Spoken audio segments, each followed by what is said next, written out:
안녕하세요. 한 주일 동안 잘 지내셨죠?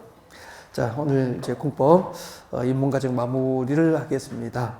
250페이지, 인문서 250페이지입니다. 250페이지 오시면은 도시형 생활주택이라고 나와 있을 겁니다. 여기 진도를 준비를 할게요. 도시형 생활주택. 자, 주택법상 도시형 생활주택. 이거 시험 참 많이 나왔습니다. 그 개념이 이제 신설되고 도입되고 한 10년 됐습니다. 도입되고 출제가 상당히 많이 이루어졌죠. 그래서 반드시 정리가 필요한 그런 파트예요. 자, 도시형 생활주택 요건이 세 가지가 있습니다. 자, 지금 읽어드리면 밑줄을 긋도록 그렇게 합니다. 자, 제일 밑에 250페이지 맨 밑에 줄. 자, 밑줄 그십시오. 300세대 미만 줄 것이고요. 동그라미 1번을 씁니다. 300세대 미만이어야 됩니다. 그리고 두 번째, 국민주택 규모에 해당합니다. 밑줄 그십시오. 국민주택 규모에 해당할 것. 2번이 됩니다. 동그라미 2번. 그 뒤쪽에 보면은 도시지역의 건설 나와 있습니다. 도시지역 건설 줄 것이고, 동그라미 3번 그렇게 하시면 되겠죠. 방금 밑줄을 긋고 번호를 붙여드린 세 가지가 도시형 생활주택의 요건이 됩니다. 도시형 생활주택의 요건. 300세대 미만일 것, 국민주택 규모에 해당할 것, 그리고 어디에 건설할 것? 도시지역에 건설할 것. 이 세 가지 요건을 갖추면 도시형 생활주택이 됩니다. 자, 그때 이제 국민주택 규모죠. 자, 국민주택 규모는 나와 있으니까 참고로, 국민주택 규모는 밑에 살짝 적어둡니다. 주거 전용 면적 기준입니다. 주거 전용 면적.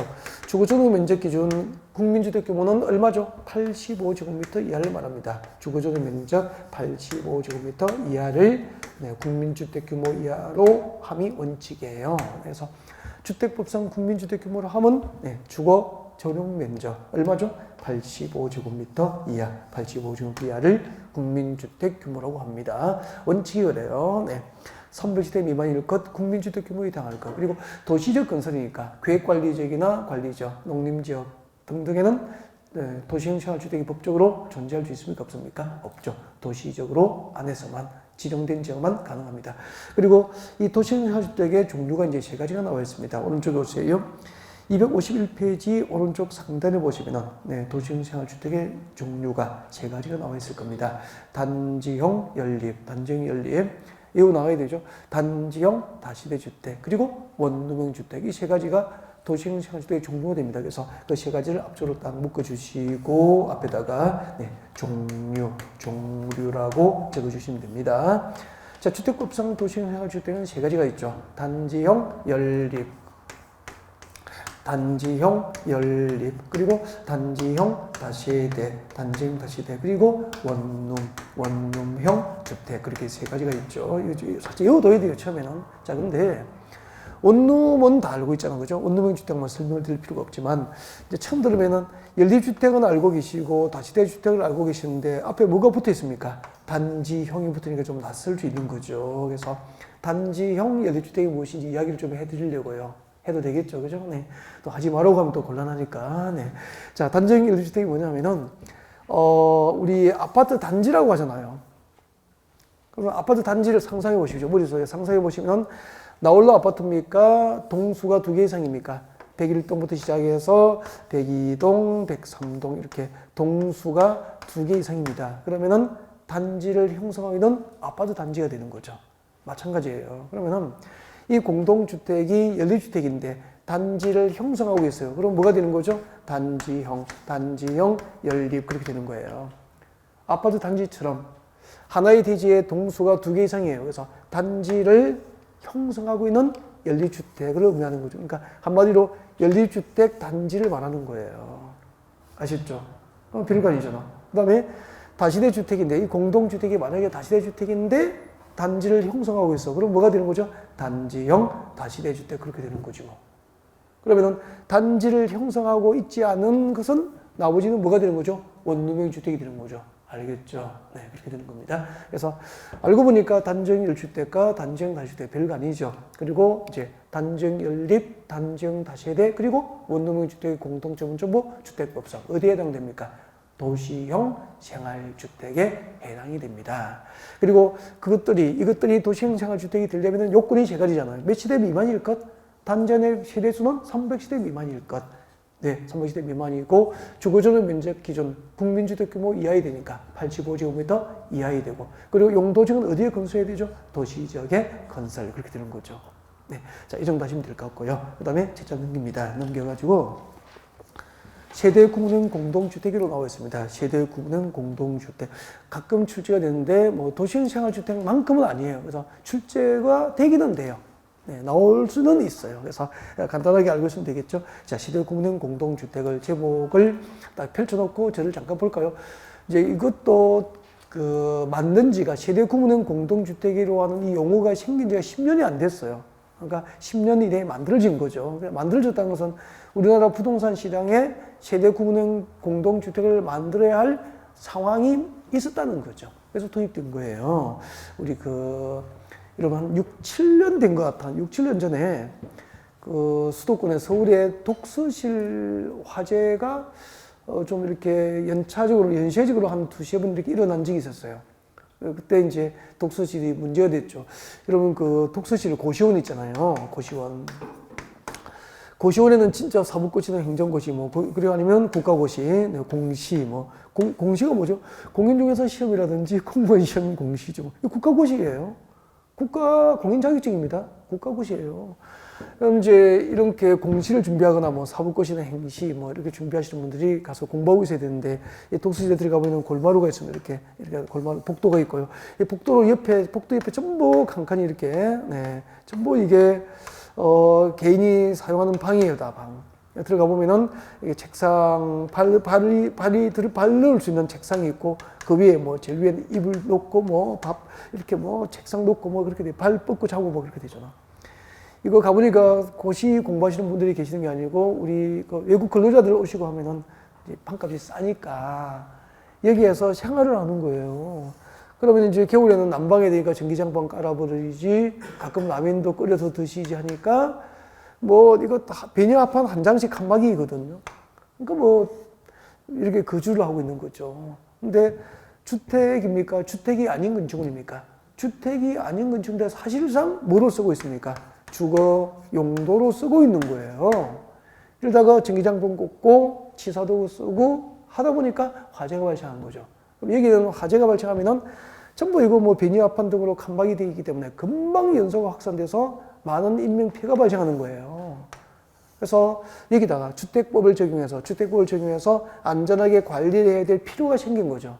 그래서 주택이 아닌 건축물인데 사실상 주거 용도로 쓰고 있는 기숙사라든지 노인복지주택이라든지 오피스텔이라든지 그리고 이런 다중생활시설, 고시원 등의 주택법을 적용하려고 이름을 붙인 거죠. 준주택이라고 한 거죠. 그렇게 해서 세상에 없는 준주택이라는 개념을 도입하고요. 그래서 이것도 준주택이니까 앞으로는 본래는 주택이 아닌 건축물만 사실상 주거 용도로 쓰면 주택법을 적용해서 안전하게 규제를 가하겠다, 관리하겠다 그런 의미입니다. 그래서 이 법안이 국회를 통과하면서 안전한 관리가 이루어지니까 지금은 독서실 화재 사건이 사회적 이슈가 되지는 않거든요. 그만큼 국회 역할이 중요한 거예요. 그러니까 화재가 독서실에 발생해도 인명피해가 발생하고 국회는 이런 법안을 만들어서 이런 법안을 끊임없이 생산해야 되는 게 국회의 역할이라고요. 국회가 어떤 일을 하는지 좀 알겠죠, 그죠? 알고 있었지만 이런 일을 하는 거죠. 그렇게 해서 이제 준주택의 개념이 도입이 준주택의 개념이 도입됐고 조금 이따 할게요. 준주택 이런 개념이 도입됐고 도시생활주택 설명하고 있죠. 세대 구분형 공동주택은 뭐냐면은 이제 한 6, 7년 전에 지방보다 수도권의 주택 경기가 안 좋았어요. 그러니까 부산의 주택 경기는 지금은 안 좋은 편이잖아요. 언제부터 안 좋죠? 한 2년 됐죠, 안 좋은 게. 그죠? 그전에는 수도권보다 주택 경기가 상당히 좋았어요. 4, 5년 동안. 지방이. 근데 이제 수도권이 부동산 경기가 안 좋으니까 수도권에 미분양이 많이 생긴 거죠. 아파트 지어도 안 팔리는 거죠. 근데 이제 문제가 미분양이 만약에 18평, 22평, 24평 미분양이 생기면은 전세주택이라든지 임대주택으로 전환이 쉬워. 근데 이거 평수가 크죠. 50평, 60평대 아파트가 미분양되니까 이걸 50평 아파트를 전세주택과 임대주택으로 전환을 하기가 쉽지 않잖아요. 그래서 정부가 골머리를 앓다가 이 50평, 60평짜리 미분양 주택 문제를 해결하기 위해서 공동주택 내부 공간을 구분합니다. 그러니까 50평 아파트를 절반으로 쪼개는 거죠. 내부 칸막이를 해서 구조 변경합니다. 출입문을 별도로 만들어요. 아파트 출입문을 별도로 만들어서 구조 변경해서 방 2개, 거실 주방, 방 2개, 거실 주방. 이러면은 50평짜리 절반 쪼갰으니까 몇 평입니까? 25평이잖아요. 이렇게 하면은 자, 공동주택 내부 공간, 공동주택 내부 공간을 구분해서 세대별로 독립된 주거가 가능한 구조로 하되 별도의 아파트처럼 구분 소유를 허용을 하지는 않습니다. 이것을 뭐라고 하죠? 세대 구분형 공동주택이라 그래요. 세대 구분형 공동주택은 공동주택 내부를 구분해서 독립적으로 세대별로 주거가 가능한 구조로 하지만 각각 별도의 아파트처럼 구분 소유권을 허용하지는 않는 주택을 무엇이라고 한다? 세대 구분형 공동주택. 그렇게 얘기를 하는 거죠. 별거 아니죠, 보니까. 그죠? 설명 듣고 같이 한번 볼까요? 자, 세대 구분형 공동주택입니다. 자, 공동주택부터 줄 것이죠. 공동주택 내부 공간 일부를 세대별로 구분해서 생활이 가능한 구조로 하되 그 구분된 공간 일부를 너무 중요해요, 여기가. 구분 소유할 수 있다, 없다. 구분 소유할 수 없는 주택까지 줄 거면 되죠. 공동주택 내부 공간 일부를 세대별로 구분해서 독립된 생활이 가능한 구조로 하지만 그 구분된 공간 일부를 구분 소유할 수 없는 주택을 무엇이라고 한다? 세대 구분형 공동주택이라고 한다. 그렇게 됩니다. 그리고 이제 요건이 두 가지가 있는데, 근데 세대 구분형 공동주택은 두 가지가 있는데요. 동그라미 1번에 봅니다. 박스 안에. 자, 주택법상 사업계획서를 받았습니다. 주택법상 사업계획서를 받아 건설하는 공동주택이 기업부터 리얼번의 요건을 갖추면 무엇이 되는 겁니까? 세대 구분형 공동주택이 될 수 있는 거죠. 그래서 자, 사업계획서를 받아서 건설하는 공동주택이 세대 구분형 공동주택이 될 수 있는 요건이 몇 개입니까? 4개. 기업부터 리얼번까지 묶어서 앞에다가 요건 적어주면 되고, 그 요건을 다 외울 필요도 없고요. 다 외울 필요 없이 그냥 읽어보시고 디귿번하고 리얼번 정도, 디귿 리얼 정도 나중에 이제 수험 준비할 때 조금 읽어두라 그래요. 신경 쓰시라고 합니다. 알겠죠? 그거 살짝 받으면 되고, 그 다음에 이럽니다. 동그라미 2번에 보면은 주택법이 아니고요. 공동주택관리법상 행위허가를 받거나 신고하고 설치하는 공동주택도 기업부터 리얼까지 요건을 갖추면은 무엇이 됩니까? 세대 구분형 공동주택이 될 수 있는 거죠. 그래서 거기도 이제 기업부터 리얼번까지가 요건이죠. 묶어서 요건이라고 적어놓고, 여기도 뭐 수험을 준비하는 우리의 입장에서는 몇 번 정도 보시면 되냐면 디귿번 정도 보시면은 수험 준비 되더라 그런 얘기입니다. 이 정도만 간단히 체크해드리고, 아무튼 세대 구분형 공동주택은 종류가 두 가지입니다. 주택법상 사업계획서를 받아서 건설된 공동주택이 요건을 갖추면 될 수 있고, 또 공동주택관리법상 허가받거나 신고하고 건설된 공동주택도 일정한 요건을 갖추면 세대구분형 공동주택이 될 수 있다. 그렇게 하면 되고, 이 세대구분형 공동주택이 도입될 때 아까 잠깐 말씀드렸던 무엇이 도입된 겁니까? 또 준주택이라는 개념, 이런 것들이 막 생기게 하게 된 거예요. 그래서 이것들 준주택이라든지 세대구분형 공동주택 이런 것들은 전부 생긴 지가 한 10년 이내다. 그렇게 보면 됩니다. 나중에 준주택의 종류는 뭐 나중에 외워야 되는데 지금 여기서 제가 적어드리고 갈 필요는 없습니다. 기본서에 나오니까 그때 나중에 같이 암기하는 방법도 가르쳐드리고 그렇게 할게요. 자, 세 가지를 배웠다. 도시생활주택하고 그리고 세대구분형 공동주택하고 그리고 준주택하고 세 가지 정도를 공부를 하신 겁니다. 자, 그 다음에 이제 253페이지입니다. 253페이지 오셔가지고 여유가 있으니까 이제 1월달 진도를 잠깐 나가보는 거죠. 이제 자, 사업주체 등이 나와 있습니다. 사업주체. 일단 사업주체를 펼쳐놓고, 사업주체는 좀 낯설잖아. 처음 들으니까. 그래서 잠깐만 이제 사업주체를 소개할지도 그렇게 하겠습니다. 이건 아마 제가 필기를 해드린 기억이 나요. 잠깐 한번 볼까요? 여러분, 우리 이렇게 제가 설명을 드렸었죠. 자, 건축할 때, 집을 지을 때 그 절차, 건축 절차를 규정하고 있는 법은 두 가지가 있다고 그랬죠. 건축 절차를 규정하고 있는 법, 건축법에 의해서 집을 지을 수 있습니다. 건축법. 그리고 또 하나가 뭐죠? 주택법. 그렇게 되죠. 우리나라에서 집을 지을 때 그 절차를 규정하고 있는 법은 대표적으로 건축법하고 주택법에 의해서 이제 집을 짓게 되는 거죠. 그때 건축법상 건축 절차는 뭐죠? 배웠잖아요. 건축법상 건축 절차는 허가를 받죠. 우리 건축법상 건축은 몇 가지가 있죠? 5가지가 있잖아. 신축, 정축, 개축, 재축, 이전. 그 5가지 건축 행위를 하려면은, 즉 집을 새로 지으면 신축이잖아요. 없는 대지에 건축을 지으면은 신축이죠.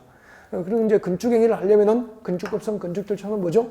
허가니까 허가를 받고 하는 거죠. 그래서 건축법상 건축 절차는 뭐죠? 허가. 그래서 좀 외우십시오, 자꾸. 건축법상 건축 절차는 허가예요. 근데 주택법에 의해서 집을 짓습니다. 그때는 허가가 아니고 뭐라 그랬죠? 승인. 주택 건설 사업 계획을 승인을 받고 주택을 짓게 돼요. 네. 그럼 그 법의 차이를 이렇게 이제 기억이 나실 겁니다. 단독주택 몇 호? 30호. 공동주택 몇 세대? 30세대. 그렇게 했거든요. 미만이죠, 미만. 그럼 많이 지어요? 적게 지어요? 30대 미만이니까 적게 짓는 거죠. 그래서 단독주택 단위가 뭐죠? 호. 호가 붙으면 단독주택을 말하는 거죠. 공동주택은 단위가 뭐죠? 세대. 아니, 너네 아파트 몇 세대야? 그렇게 하잖아. 너네 아파트 몇 호야? 이렇게 하면 안 되죠. 그죠? 너네 아파트 몇 세대야? 그러거든. 세대가 붙으면 뭐죠? 공동주택이죠. 공동주택. 호는 뭐죠? 단독주택 단위죠. 그래서 대한민국에서 단독주택 30호, 공동주택 30대 미만의 집을 지으면 무슨 법? 건축법증을 받고 집을 짓는 거죠. 건축법증을 받게 되면 그때는 허가를 받고 집을 짓게 됩니다. 그리고 반대로 단독주택 30호, 공동주택 30대 이상의 집을 짓는 거죠. 이상. 그럼 적게 지어요? 많이 지어요? 많이 짓는 거잖아요. 네. 그러니까 단독주택 30호, 공동주택 30대 이상의 집을 지으면 주택법증을 받는 거죠. 그래서 주택법 규정에 따라서 주택 건설 사업 계획을 승인받고 집을 짓게 돼요. 그러면은 자 여기요, 이게 여러분이 살고 계시는 아파트 단지입니다. 이게 아파트 단지예요. 여러분이 살고 계시는 아파트 단지 상상하십시오. 이거 여러분 아파트 단지 안에 30세대 미만 아파트 단지는 없죠. 대부분이 30대 이상이거든요. 진짜 한 개 동짜리 나홀로 아파트가 아니면은 단지는 전부 30대 이상이라고. 그러니까 여러분이 30세대 이상 아파트, 만약에 여러분의 아파트 시대가 뭐 500세대입니다. 여러분 500세대 단지에 살고 계시면은 500세대는 공동주택 30대 이상이잖아. 이렇게 집을 지으려면은 500세대의 아파트를 건설해야 되는지 주택 건설 사업 계획, 주택 건설 사업 계획서를 들고 부산시청에 가서 건설회사들이 사업 계획을 이 사업 계획대로, 이 주택 건설 사업 계획대로 부산시 무슨 구 무슨 동 몇 번지 몇 제곱미터에 500세대의 아파트 건설 사업을 해도 좋은지 부산시청에 가서 허가 받습니까? 사업 계획을 승인받습니까? 주택 건설 사업 계획을 승인받고 아파트를 짓게 되는 거죠. 그러면은 여러분이 30세대 이상 아파트에 살고 계시면은 여러분 아파트는 건축허가 받고 지은 겁니까? 사업 계획을 승인받고 지은 겁니까? 사업 계획을 승인받고 아파트 지은 거예요. 그때 건축법상 허가 받고 집을 지으면은 무엇이라고 부른다 그랬죠? 건축주라고 합니다. 건축주. 법에서 이렇게 정해둔 거예요. 건축법상 허가 받고 집을 짓는 자를 뭐라고 불러야 됩니까? 아저씨 하면 안 돼요. 아저씨 삐져버린다고. 건축주님 이렇게 해야 돼요. 건축주님. 네, 건축주님께서 어쩌고 저쩌고 그렇게 하면 되죠. 네. 아니 건축주님 계약금 주신다고 해서 왜 안 준 거예요? 막 그렇게 아저씨 왜 안 줘요? 그렇게 하면 안 되죠. 네, 건축주로 불러야 되고, 그 다음에 주택법상 사업계획서를 받고 집을 짓습니다. 주택법상 사업계획서를 받고 집을 지으면은 네 뭐라고 부른다고 했죠?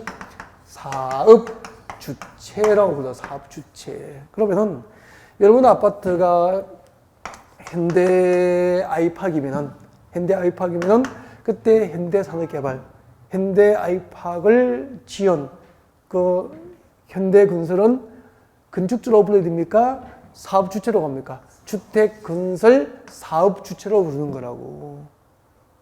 그러니까 건축부에서는 건축주라고 부르는 것을 뭐라고 부르는 겁니까? 네, 주택부에서는 사업주체로 부르는 거예요. 집에서는 아빠라고 하잖아. 여기 오면은 이제 또 이렇게 공법 선생이 되고 그런 거잖아. 뭐 그런 거죠, 그죠? 네. 달라진 거예요. 무슨 법에 의해서 집을 지느냐에 따라서 이름이 달라지는 거죠. 지금부터 우리는 뭘 공부하겠다고? 주택법상 사업주체를 공부하겠다는 거예요. 주택법상 건설사업주체, 주택건설사업주체. 누가 아파트를 짓는 건설사업을 할 수 있을까? 궁금하시죠? 네. 자, 그래서 이런 교재 보니까, 253페이지 사업주체에 의해가지고 그림을 딱 그려서 사업주체를 설명했습니다. 등록 사업자도 있고, 비등록 사업자도 있고, 그렇죠. 네, 그렇게 돼 있는데, 그렇게 필기를 해둔 거 보면은 이해가 된다고 했습니까? 머리가 아픕니까? 머리가 아프다니까. 가만히 보고 있으면 무슨 말인지 잘 몰라요. 머리도 아프고 하기도 싫고 그냥.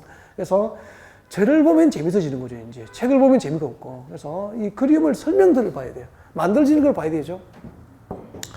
그림은 그려둔 거 보면 머리 아프고 그리는 걸 보면 재밌어집니다. 그래서 앞을 보시면 됩니다. 사업 주체.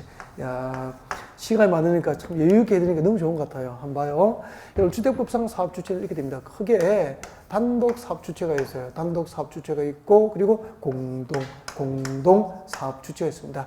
주택법상 사업 주체는 단독 사업 주체와 공동 사업 주체로 나누어져요. 그때 단독 사업 주체는 다시 나눠집니다. 다시 공공 사업 주체가 있습니다. 공공 사업 주체가 있고 이 공공 사업 주체의 상대적 개념이 이제 등록 사업자 그렇게 됩니다. 공공 사업 주체와 등록 사업자가 있다 그렇게 돼요. 근데 이제 공공 사업 주체는 누가 되느냐면은 공공 사업 주체는 국가, 지자체, 지방자치단체, 한국토지주택공사, 주공, 지방공교법상 설립된 지방공사, 지공은 공공사업 주체가 되는 거죠. 그럼 봐요. 국가, 그리고 지방자치단체, 한국토지주택공사, 주공, 그리고 지방공교법상 설립된 지방공사, 는 공공사업주체로서 단독으로 주택건설 사업을 하거나 주택법상 주택건설 사업을 하거나 대지조성 사업을 할 수 있는 법상 뭐가 되는 겁니까? 사업주체가 될 수 있는 거죠. 그럼 봐요.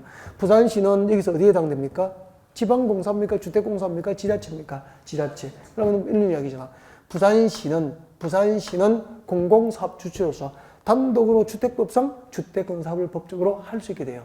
부산시는 아파트 지어서 분양하는 사업을 할 수 있습니까? 없습니까? 있어요. 근데 시에서 하니까 복잡하니까 뭘 만듭니까? 지방 공기업을 만들죠. 부산시 주택건설을 대행할 수 있도록. 서울 같으면 SH공사라고 있습니다. 서울주택공사가 있습니다. 부산도 부산시 주택공사를 만들어서 그럼 지방공사가 되는 거죠.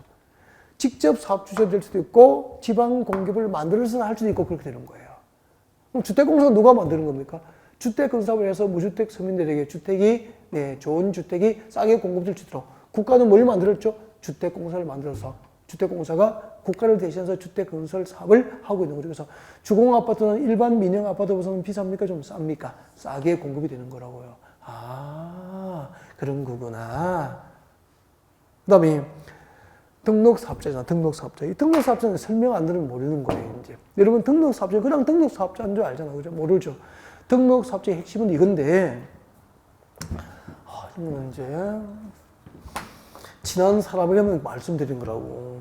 친하지 않으면 이야기 안 해주거든, 이게. 등록사업자가 누구냐면은,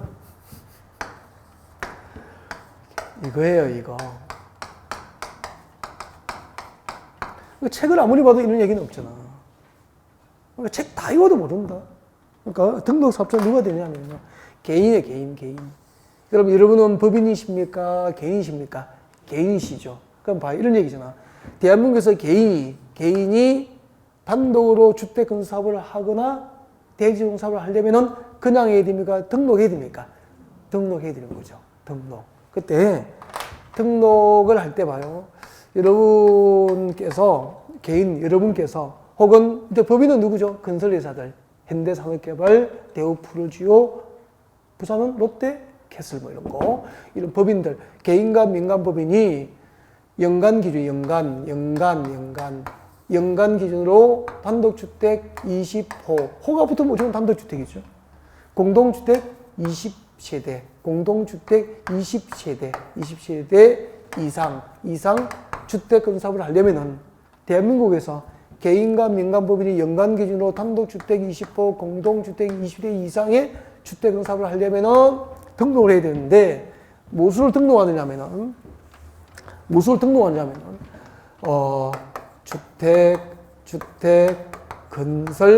주택건설 사업자로 등록해야 돼요. 국토교통부에 등록하면 돼요.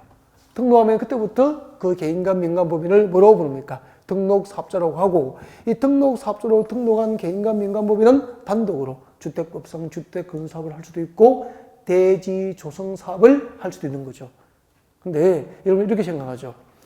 아이고, 나하고는 관계없는 일이 아니고요. 여러분이 부동산을 좀 하시다가 부동산을 많이 넓게 보고 이제 이렇게 이해를 좀 하고 전문가가 되고 선수가 되면은 이제 부동산 중개만 하면은 여러분의 성이 차지 않는 거예요, 이게. 여러분의 사업 그 욕구를 채워줄 수가 없는 거죠. 중개모에서는. 그럼 여러분은 이제 예쁜 실장님은 사무실 몇 개 놓고, 실장님은 네, 일을 잘하는 실장님을 구하라 그랬죠. 그죠? 자기보다 나은 사람. 계약을 잘한다고 소문난 실장님을 데려가야 돼요. 당연히 몸값이 비쌉니까? 쌉니까? 비싸죠. 그러니까 실장님은 비싼 실장 써야 돼요. 아무튼, 자, 개인간 민간법인은 연간 한도주택 20호, 공동주택 20호 이상 주택 건사업을 하려면 네, 주택 건사업자로 등록하면 됩니다. 그러면 여러분도요, 나중에 땅 사서 택지 조성해서 분양을 할 수도 있고요. 여러분이 여기다가 직접 주택을 지어서 팔 수도 있죠. 집장사가 나옵니다. 하다 보면은 나중에 부동산하고 돈 좀 벌고요. 싸고 좋은 위치에 좋은 땅 나오면 여러분 밀어서 직접 땅을 분양하기도 하고, 네, 이거 집을 지어서 팔기도 합니다. 이걸 잘해야 또 선수가 되죠. 큰 돈을 벌죠. 그래서 아까 말했던 젊고 이쁘고 일 잘하고 똑똑한 그 실장님에게 사무실을 맡기고 소장님은 이제 이렇게 큰 그림 그리면서 사업을 늘려나가게 되죠. 그죠? 근데 이런 걸 잘하시는 분 참 잘하더라고요. 땅도 잘 보고. 땅은 가끔 이야기 드리잖아요. 땅은 뭐가 필요하죠? 집을 지으려면 무엇이 필요합니까? 우리 배웠잖아. 토지, 형질 변경. 배웠죠? 형질 변경. 그래서 가보니까 이렇게 생겼어요. 이렇게 생겼지만 이걸 나중에 이제 형질 변경을 통해서 이제 축대를 쌓고 쑥대를 쌓고 이제 택지가 조성되고 나면 땅 모양이 완전 달라지거든요. 그러니까 개발되기 전에 형질 변경하기 전 평당 10만 원짜리가 이렇게 형질 변경 평당 15만 원 들어서 형질 변경하면은 평당 50만 원짜리 될 수 있는 거잖아요. 맞죠? 그렇게 하는 거죠. 그렇게 하다 보면은 손님이 많이 생기기 때문에 자기 손님이 있고 어느 정도 노하우가 쌓이면은 이렇게 땅을 보고 개발을 해서 분양을 해요. 그때는 봐요. 연간 1만 제곱미터 이상이에요. 1만 제곱미터 이상. 연간 1만 제곱미터 이상의 대지를 조성하려면 제곱미터니까 대지잖아. 건물은 아니니까요.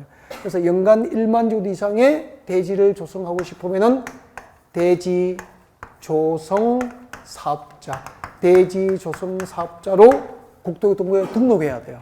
등록하면은 이 주택 건설 사업자와 대지 조성 사업자로 등록한 자를 무엇으로 부릅니까? 등록 사업자라고 하고, 이 등록 사업자가 되면은 단독으로 주택법상 주택 건설 사업을 하거나 대지 조성 사업을 할 수 있는 법상 사업의 주체가 될 수 있다 그런 얘기입니다. 아셨죠? 네. 그리고 이제 이렇게 등록하고 사업자 등록증 별도로 내서 이제 분양 사업을 시작하시면 돼요. 그러니까 이걸 전원주택지 같은 걸 개발할 때 크게 할 필요가 없죠. 크게 하면은 또 크게 망할 수도 있어요. 그러니까 작게 하는 게 순서예요. 처음에는 작게. 그러니까 단독주택 한 3필지 정도 이렇게 3개, 4개 들어가게 뭐 이렇게 한다든지 5개 정도 팔기도 쉽고요. 좋은 위치에 좋은 곳이라면은 또 여러분의 또 부동산 경력이 쌓이면은 자기가 감당할 정도로 이렇게 장소를 널리 가는 게 좋죠. 한 곳에 크게 하면 크게 망할 수 있으니까 안 팔리면은 이렇게 해서 사업을 할 수 있죠. 10,000 제곱미터는 그렇게 크진 않잖아요. 이거 하려면 이제 등록하면 돼요. 그렇지 않으면은 사업자 등록증만 내고도 할 수 있게 되죠. 단 그냥 밀어야 됩니까? 형질 변경 우리 국토교수 배우잖아요. 도시계획과 군계획에 의하지 않고 이루어지는 형질 변경은 임의로 할 수 있습니까? 개발 허가를 받아야 됩니까? 개발 허가를 받아야 되니까 허가 기준만 여러분이 이제 1월 달에 배우면은 대충 땅도 보고 이런 개발 사업을 할 수 있게 되는 거죠. 아, 이런 거 하시는 분은 돈 잘 벌던데요. 아, 잘 벌어요. 평당 뭐 15만 원 주고 샀다가 뭐 나중에 15만 원 정도 평당 들면은 위치마다 달라요, 이제. 이제 제대로 만들어서 이제 100만 원 정도 분양하고 130만 원 분양하고 하더라고요. 평당 100만 원 남기는 거잖아. 가슴이 설레기가 좋죠. 일 많다니까. 여기까지가 단독 사업 주체, 단독 사업 주체입니다. 그러면은 잠깐 한번 봐요. 왜 등록 사업자와 비등록 사업자를 외우냐고. 안 외워도 되잖아, 안 외워도. 왜냐하면은 여기 국가, 지자체, 주택공사, 지방공사는 등록 사업자입니까? 아닙니까? 아니니까 비등록 사업자가 자동으로 되는 거야. 등록할 필요가 없다는 거죠. 그러니까 공공사업자가 아닌 개인과 민간 법인만 이 정도의 주택건설사업을 하고 대지조성사업을 하려면은 대한민국에서는 그냥 해야 됩니까? 주택건설사업자나 대지조성사업자로 등록해야 됩니까? 등록해야 되고, 그 등록한 주택건설사업자하고 대지조성사업자를 뭐라고 부르는 겁니까? 등록사업자로. 등록사업자는 주택법상 뭐가 되는 거죠? 사업주체가 된다 이 말입니다. 그 다음에 두 번째, 공동사업주체가 있어요. 공동사업주체는 3개가 있습니다. 주택법상 공동사업주체가 될 수 있는 자, 주택건설사업과 대지조성사업을 할 때 공동사업주체가 될 수 있는 자는 3개가 있습니다. 토지소유자 됩니다. 토지소유자 됩니다. 토지소유자는 혼자 하면 단독사업주체가 되잖아. 그럼 토지소유자는 어디에 가야 되죠? 땅 가지고 있는 사람이 사업하려면은 만족도 이상의 대지조성사업하거나 하려면은 개인이니까 뭐 해야 되죠? 등록해야 되잖아요. 근데 등록하지 않고 그 토지 소유자는 이미 등록사업자로 등록한 자, 등록사업자가 되는 거잖아요. 주택건설사업자나 대지조성사업자로 등록한 자하고 땅 가진 자는 함께 주택건설사업을 할 수 있는 거죠. 뭐. 그러면 함께 하니까 둘을 뭐라고 부릅니까? 공동사업주체로 하는 거죠. 그럼 여러분이 개인이고 여러분 땅을 가지고 있어요. 예를 들면 여러분께서 일광신도시에, 해운대 일광신도시에 땅 5만 평 가지고 있습니다. 여러분이 같이 안 놀기죠, 저하고. 땅 5만 평 정도 가지시면은 등록사업자 현대산업개발을 부를 수 있죠. 현대산업개발은 등록사업자나 법인이니까 현대산업개발 불러서 이 땅 5만 평 내 건데 여기 이만큼 3만 평은 아파트 지어서 같이 분양하고 나머지는 상가 용지 개발해서 분양하는 사업 할 거? 현대건설 일로 와봐. 그렇게 할 수 있다고. 같이 하면은 둘을 뭐라고 불러야 됩니까? 공동사업주체 되는 거죠. 그래서 땅 가진 자는 등록사업자로 등록한 자를 불러서 그 땅에다가 주택건설사업을 할 수도 있고 대지조성사업을 할 수도 있다. 그런 뜻이라고 얘기해요. 그 다음에 주택조합입니다. 주택조합이에요. 주택조합. 여러분, 주택조합은 등록사업자로 등록한 자와 함께 주택건설사업을 할 수도 있어요. 그때 함께하는 주택조합과 등록사업자도 뭐가 되는 겁니까? 공동사업주체로 부르는 거죠. 그 다음에 이제 세 번째가 고용자입니다. 고용자. 성이 뭐죠? 고시고 이름은 용자고. 그 농담이고요. 소속 근로자를 고용하고 있는 자. 소속 근로자를 고용하고 있는 자를 뭐라고 하죠? 고용자라고 합니다. 고용자. 소속 근로자를 고용하고 있는 자, 고용자. 그렇게 되는 거예요. 그러니까 고용자는 대부분 법인 대표, 사장님이 고용자, 소속 근로자를 고용하고 있잖아요. 법인 대표님이죠. 자, 이렇게 소속 근로자를 고용하고 있는 자는 그 소속 근로자를 위한 주택을 건설할 때는 반드시 등록사업자와 함께 주택건설사업을 해야 된다는 거죠. 예를 들면은 현대건설 대표님은 소속 근로자를 고용하고 있잖아요. 그러면 사원용 아파트를 지을 수도 있죠. 그때 사원용 아파트를 지으려면은 고용자가 사원용 아파트를 지으려면은 반드시 주택법상 주택건설사업으로 등록한 등록사업자와 함께 하여야 한다. 그래서 여기는 의무 규정이에요. 위에는 주택조합과 토지소유자는 주택건설사업을 등록사업자와 공동으로 할 수 있다. 그래서 이게 임의 규정이라고. 임의 규정. 할 수 있다. 여기도 임의 규정. 할 수 있다. 할 수 있다. 그렇게 됩니다. 임의 규정. 나머지는 뭐 고용자만 의무 규정으로 되어 있죠. 시험이 또 그렇게 나와요. 여기는 할 수 있다. 여기는 하여야 한다. 바꿔서 시험 냅니다. 소속 근로자를 고용하고 있는 자가 그 소속 근로자를 위한 주택을 건설할 때는 주택법 규정에 따라서 등록사업자와 함께 할 수 있다. O 묻겠습니까? X. 고용자는 할 수 있습니까? 하여야 합니까? 하여야 한다. 그렇게 됩니다. 그런데 시험 문제는 그렇게 나오죠. 여기까지가 주택법상 주택건설사업을 하거나 대지조성사업을 할 수 있는 사업주체를 다 설명드린 거죠. 근데 이 중에서 시험 나오는 게 이 복잡한데 여기서 시험 나오는 게 딱 두 가지가 있는데요. 시험 나오는 게 딱 두 가지가 있습니다. 하나는 등록사업자가 시험 나오고요. 하나는 주택조합이 나오고요. 등록사업자가 나올 확률은 40%, 매년 나올 확률이 40%, 1년에 한 번 정도 나옵니다. 그리고 주택조합은 뭐 95% 뭐 그렇게 보시면 됩니다. 매년 출제가 된다. 그렇게 보면 되잖아요. 그러면은 여기까지 이제 사업주체의 총선을 정리를 해드린 거고요. 여유가 있으니까 상당히 뭐 저도 기분 좋게 해드린 거고, 그 다음에 이제 그러면 출제 가능성이 높은 주택조합은 조금 공부를 해두는 게 좋겠죠. 시간도 있으니까. 그래서 조금 쉬었다가 들어가서 주택조합을 공부를 하고, 그 다음에 농지법을 조금 하고 마무리하고 그렇게 하죠. 네, 좀 쉬었다가 가겠습니다.